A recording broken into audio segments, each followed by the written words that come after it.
Mario and the gang cruise through space, led by the young alien named Squirps. What kind of creature was it anyway, and what was those weird noises? Whenever confronted with the question, it would say, "Squirp, squirp, squawk!" All they could do was trust that he knew where the pure heart was and follow them. They were doing just that when something appeared in front of them. It was a teeny tiny planet. Chapter 2, a paper emergency. Hello everybody, Lady Gary to you here, and welcome back to Super Paper Mario. This planet really seems on the small side. Get used to it, there's a lot of them in Mario Galaxy. But where did the antenna take us? Somewhere on this planet should be the entrance to the Space Byway, Squark. Yep, it's a shortcut to the pure heart. Really? You don't say. And where might this entrance be? You're gonna laugh, Squawk. It's... Squirps forgot.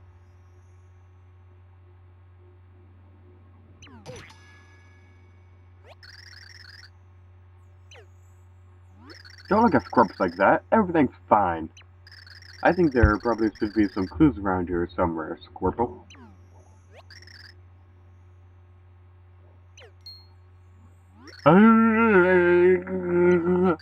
What is it? Did you remember something?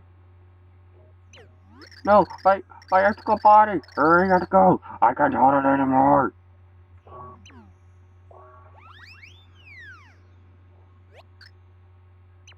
Let's look for some clues ourselves. Anyway, in the last episode, we entered outer space.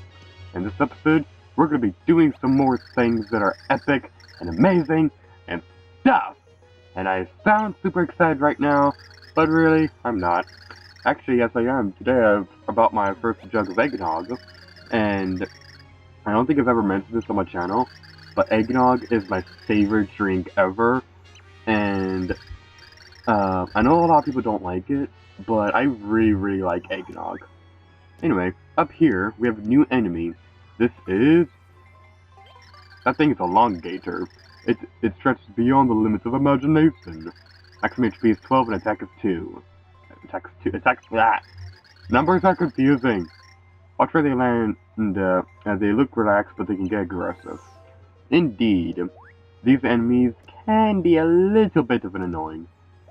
Well, it's a good idea to wait until they start stretching their neck out at you, and then you wanna go after them.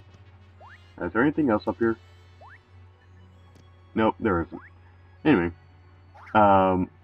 yeah, this level is actually pretty cool. The gravity effects are a lot. The gravity effects are you'll jump around a lot slower, and things like that.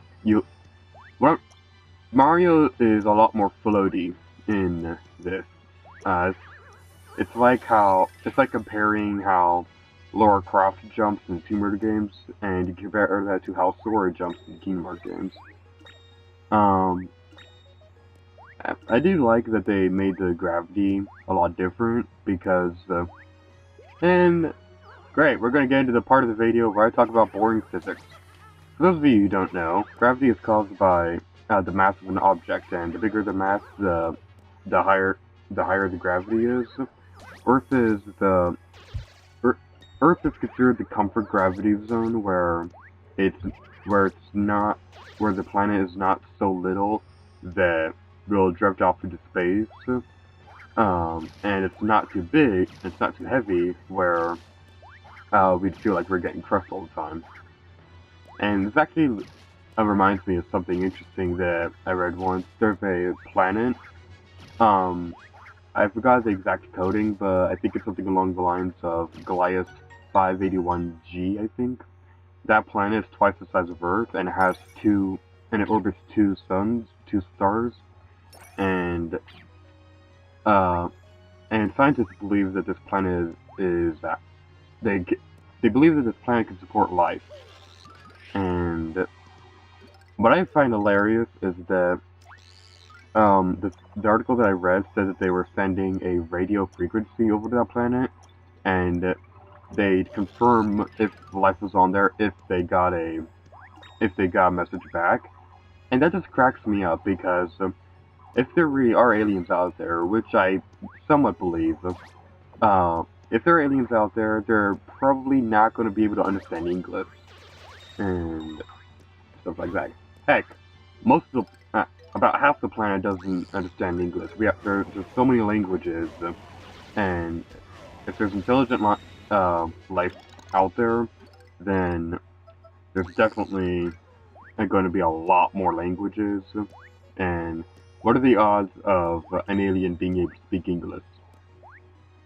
Anyway, boring physics aside, this blue switch thing will act as a shortcut to get back to that door thing if you don't feel like flipping into 3D and using Slim.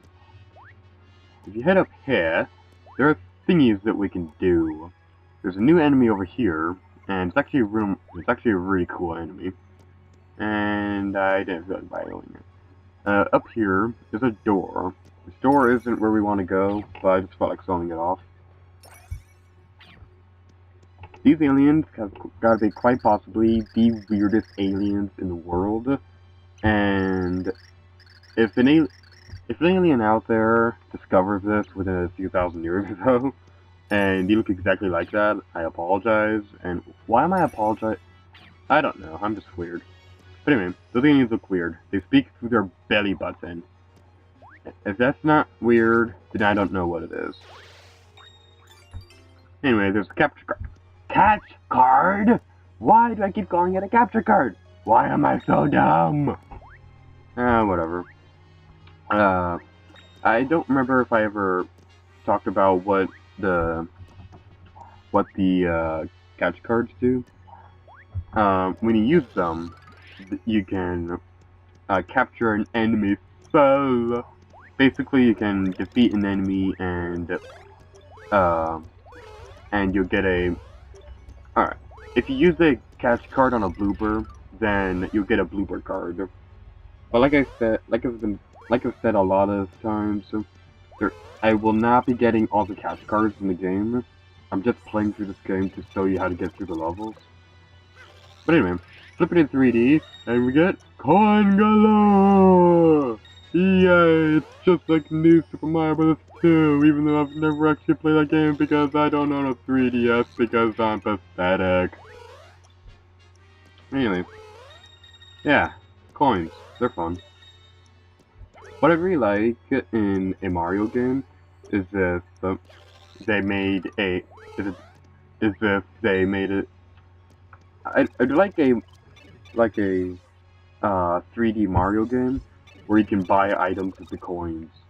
Like, if there is a shop in the middle of the world that you can buy, like, a Fire Flower or the Koopa Cell. It'd be really cool if they had that. And speaking of 3D Mario, oh, this is a new enemy. That's a Choppa. It's a strange organism that flies through the air in dimensions. Maximum HP is 5 and attack is 1. It's hard to track and as it occasionally flips. However, it occasionally stops rest, so that's your chance. I'm kind of getting sick of doing post-commentary, but my new laptop, it's not awesome enough to be able to record game audio, and it's not awesome enough to be able to record me talking while recording game footage, and it's just depressing. What was I talking about a second ago? Oh yeah, the new Super Mario 3D World. That when it was announced at E3, I wasn't actually all that excited for it because it looks a lot like Super Mario 3D Land. Before I go any further, I'm going to be showing off something really, really cool. Right here, there's another star item, and just like Mario and Peach, you'll be able to turn into an 8-bit Bowser, and a massive one too. It's just like the final boss of a Mario game. I'm kidding. As you can see, 8-bit Bowser is a lot bigger than 8-bit Mario and 8-bit Peach, but he's really, really slow. I don't remember if you can breathe fire. I doubt you can, but yeah. He's really, really slow, and I don't really like using 8-bit Bowser. I prefer to use 8-bit Mario, because Peach is slow, despite being the same size, and Bowser is really slow, despite being huge. I just like Mario because he's balanced and stuff like that, and I am so terrible at this game.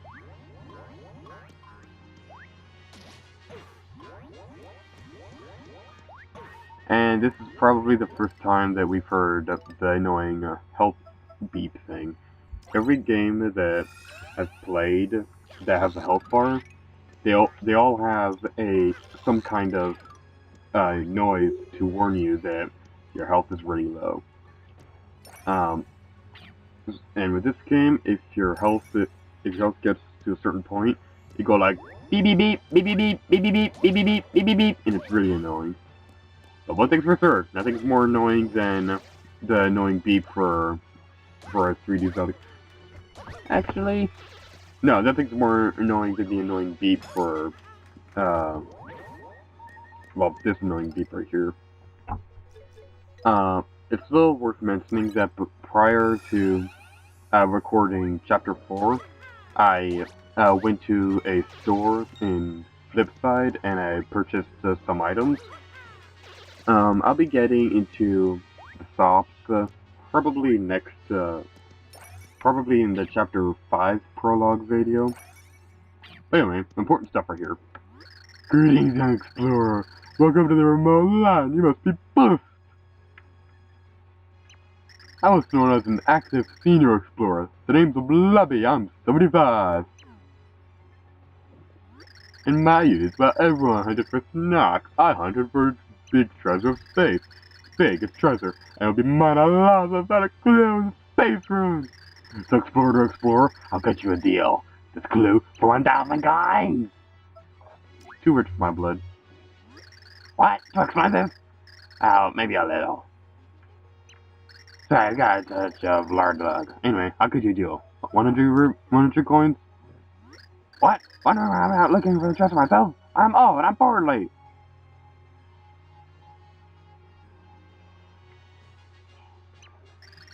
And I did. Look, I just didn't find anything. I mean, fine. 10 coins. And I just spat all over my computer. The reason to do that is expensive. Computer, like 300, I don't know. It's a Windows 8 computer, so it's expensive. Anyway, we got an ancient clue, so I'm gonna fast forward to where we need to go. So, yay! Fast forward to the stars. Fast forward and get a car. I can't sing worth a halfpenny, so I'm going to eat some. What rhymes with penny? I don't know. I'm really terrible at making up lyrics. Anyway, if we head over here, we can give the ancient clue to whoever is in here and give them as toilet paper. Yeah, what's this Nintendo and having you give important letters to people to use as toilet paper? Like we're giving this guy an ancient clue for toilet paper. In Majora's Mask, you give somebody a title deed, and you give someone a title deed to use as toilet paper. And in Skyward Sword, you give a love letter to use as toilet paper. What kind of sick people are these? It's a paper mug. People are feeling good. You bring Fleep the happy? Fleep has been waiting for so long. We takes us a helpful too, see? We'd choose our masters, be they good or bad. Still, Fleep has a passion to be used for something. So, and you found Fleepama, and thank you Deepama. From this memento, and you and I as one. Fleep flies you, companion to and we get a new pixel, Fleep! One of the most useless pixels in the game. It's only really important for, like, a few side things, but he is pretty useful for, he can be useful for side quest things, or not side quests, story things. He's about as useful as Barry. You use them when you need to, but outside of that, you don't really need them. But anyway, if we head up here, we can do, I could fill off Sleep, flipping an enemy. Using Sleep against an enemy, it spins them around momentarily and makes them dizzy for about a minute, which gives you enough time to get over there and attack them. There's a few bonus things at the end of the game that I'm going to be showing off in bonus videos that this is really useful with. Anyway, you Sleep on this little thingy-majigger, and we get the door key! Head this way, and we can do things. Open up the door with the key, and yeah. There's a lot of fuzzies right here. These are really, really irritating. I bet if you use Bowser, this you can defeat them a lot easier. But I just wanted to do the thing where you attack them and then take the remote to get more experience points, because I have a goal at the end of the project to be at level 50. But anyway, thank you guys for watching this video of Super Paper Mario, and until next time, later gear to you. Oh yeah.